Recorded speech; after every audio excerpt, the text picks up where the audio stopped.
Welcome back, everybody, to Guff Stuff Gaming Weekly. And today, this week, or this week, or this today, or whatever that we're going to talk about, we're going to be talking about how to be a better player in an RPG game, tabletop RPG specifically. Some of these can fly over and mesh over into the board game world, the mini war game world, but for the most part, I'm going to be talking about the tabletop RPG world. So, yeah, let's get it on. I guess first and foremost, as a player, okay, this is mostly going to be for players. As a player, you just need to listen to the DM. What do I mean? Well, lots of times when the DM is playing and has a scenario, he will read off some details, or he'll tell you a story, or he'll be talking to you about something. Just take 2 minutes out of your day and listen to what he's saying. You know, there's nothing. As other players, and I'm not saying I'm perfect with this, and I'm not saying that I'm not picking on anybody. I'm just saying that as a player, when I'm sitting there playing, and somebody at the table has to go, "What was that? What was that? What was that?" And all of a sudden, three out of the six players have no clue what's going on because they weren't listening to what the DM was telling them. It's very frustrating, and it's not very, as a friend of mine would say, immersive. I'm not immersed when that happens. So, yeah. So just listen to what the DM has to say. You'll be amazed at the story that the DM can give you if you just listen. It's pretty common sense. Most of these how to be betters are going to be common sense wise. And so, yeah. Anyway, so listen to the DM. That's just the first one. First and foremost, listen to what the DM has to say. If the DM tells you to roll, roll. If he tells him not to roll, just pay attention. You know, I don't expect you to eavesdrop on the DM when he's trying to whisper something to somebody else or something like that. But I mean, just when he's talking to the table in general, listen to what he has to say. It's really easy. It's one of those things you have 100% control over as a player. So, step 2, be a good sport. You know, be a good sport. Like, something doesn't go your way, don't throw a temper tantrum and throw dice, or stand up and storm out of the room, or get all sassy and start sighing, or start pouting, or whatever it is. I mean, again, I'm not saying I'm perfect. None of this has anything to do with me being perfect. This has to do with things that I think would help improve your RPG day when you're playing, and just behavior styles. And I work on this all the time with myself. I try to stick to these simple rules, and being a good sport's one of them. Sometimes it's hard. Sometimes you have a person on the other side of the table, it's a hard time choking down playing with them, and you're just trying to be a good sport about it and trying to deal with it until the session's over, and then you can move on and get on with life, right? Being a good sport's pretty important. Nothing worse than somebody at the table that throws a temper tantrum and starts sighing or crying or whimpering or pouting. They take down the whole group as a whole, and that just sucks. So don't be that person, okay? Most of these aren't very long. There's going to be a couple of them I'll talk quite a bit about, but the third one, I'm not even sure it should be the third. It should probably be the second or the first, but let other players talk and do stuff. Like, let other players interact with the game. I know that when you're playing a tabletop RPG, you want your character to be the hero of the story. I understand that. I've been playing this stuff for 30 plus years now, and I understand. Trust me. I understand. I want my players to all be heroes. I want my players to all be the most important thing in the game. But if you don't let other players be part of the game, then you're not going to have other players to play with. That's just the bottom line. It's really hard to be in a group with somebody when the other player wants to do something, but you always over talk them, overwhelm them, try to do it first, try to do it better, try to do it bigger. It's even if they make the wrong decision, let the players do it.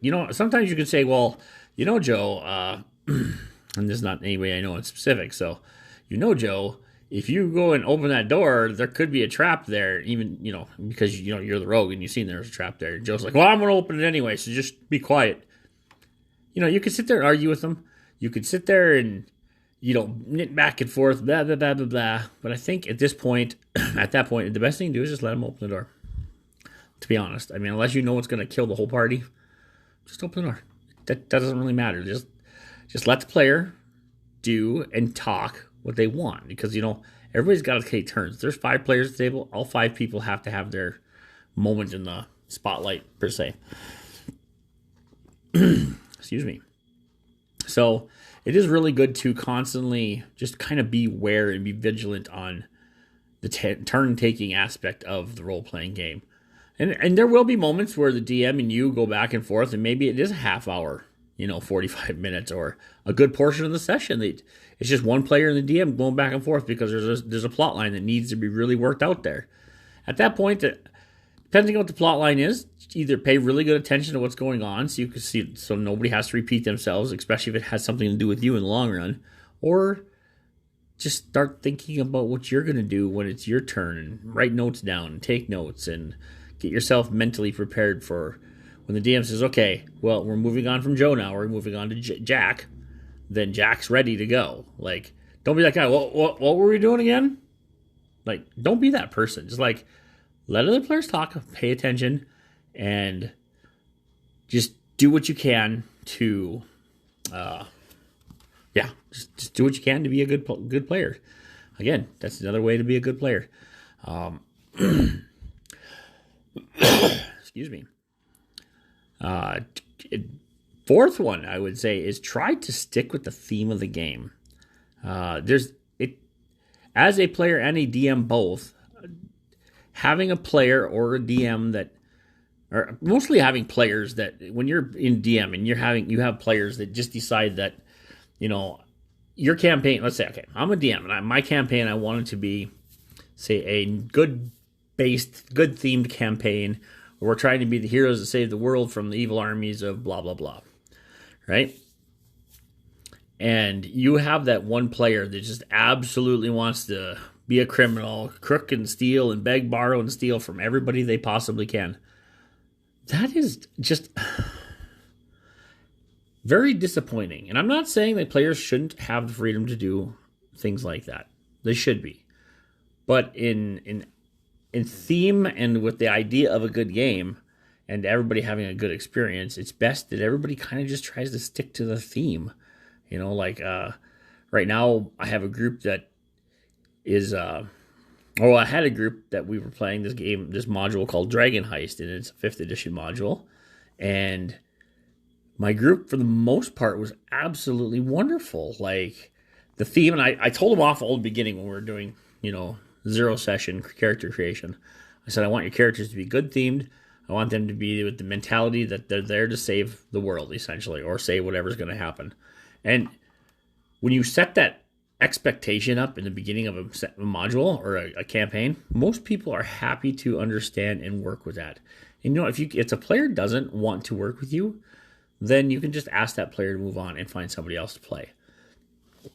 It's really hard to keep a campaign that may last 1 or 2 or maybe even 3 years of real life time, not obviously straight, but say every week or bi-weekly, and it goes over a period of a couple of years. It's really hard to keep players invested in that if you always have that one player that just wants to do exactly opposite of everybody else. It's very, it's just not cool and it's not fun. So if you're one of those players, smarten up, stop being that player. I'm not saying you can't be a little bit of an edgelord and have a little bit of fun with it, but know that there's got to be limits and that you should try to stick to the theme of the campaign.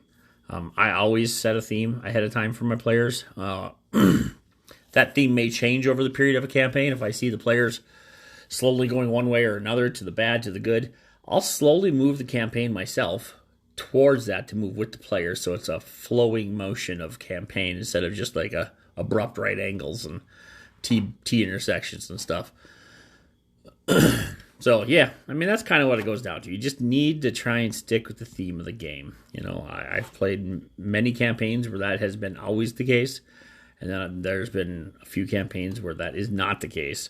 And sadly, not the case really drags down other players, and it may very well even turn other players away from the gaming community, because a lot of people aren't like that. They're not abrupt and ornery like that. A lot of people just want to come, hang out, relax, have fun, and just hang out. So anyway, Fifth thing, I think, is kind of a group thing. It's not really just a better player. Take some time to socialize. I mean, you're not really there to be super hardcore anyway, unless you are. I mean, if you have a campaign with 4 or 5 people that are hardcore, let them be hardcore. But as a DM or a player, sometimes it's nice just you get your group together, you start playing, and maybe, if nobody's got a good flow of motion going on, there's not a even steady pace going on, sometimes just take a few minutes out, let everybody get the, hey, how's it going? What'd you do last week? Stuff out of their system. I mean, honestly, sometimes that just is all it needs. Especially like for our groups, we only play once a week-ish on Tuesdays, and then it's every other Tuesday that it's my campaign and somebody else's. And so if it's been 2 weeks since we've seen somebody, sometimes it's just nice to sit down and say, hey, how you doing? How's life treating you? Let's get it all out in the open, and then we'll move on and just start playing and have fun. I can't say that, it's perfect every day or every time we play. That's obviously never going to happen. You get 5 or 6 personalities in one room. Nothing moves slowly, but I guarantee that if you take 10 minutes out, you think about what I've said here, or 15 minutes as long as this podcast is going to be, and you think about what I said here, and just try to add these to your gaming life, and just think about it. Be conscious about the decisions you make while you're a player. I think you'll find that the games move pretty smooth, and you will have a better experience. I know I do. I know that generally the people I play with will play many years with me, and I can't say that's all because of me, but I can say that safely that it's because of the things that we do as a group and the expectations we set, especially if I set them as a DM and the players understand what these expectations are, and then the players have expectations for me, and I try to follow what they want to, so that way we're both having a good time. Last but not least, we will go over one more thing here to tidy this up. If you are a player and you are in a group, don't be that person who has to hoard, steal, and hide everything from their group. That is so annoying. Players will immediately be irritated and turned off by it. Most players believe that share and share alike is a good way to play in an RPG. Obviously, that doesn't have to be in every campaign, but most people don't want the rogue just running around stealing everything and keeping it for himself and not doing anything about it. I know in one of the groups I'm in, I have the character that may have a decent sum of money. And now how I came about that money is questionable, maybe, because, maybe. But I make sure that when the wizard needs a spell, I pay for it, or I help pay for it. And the cleric needs some stuff, I help pay for it. The fighter needs some new weapons and gear, I help pay for it.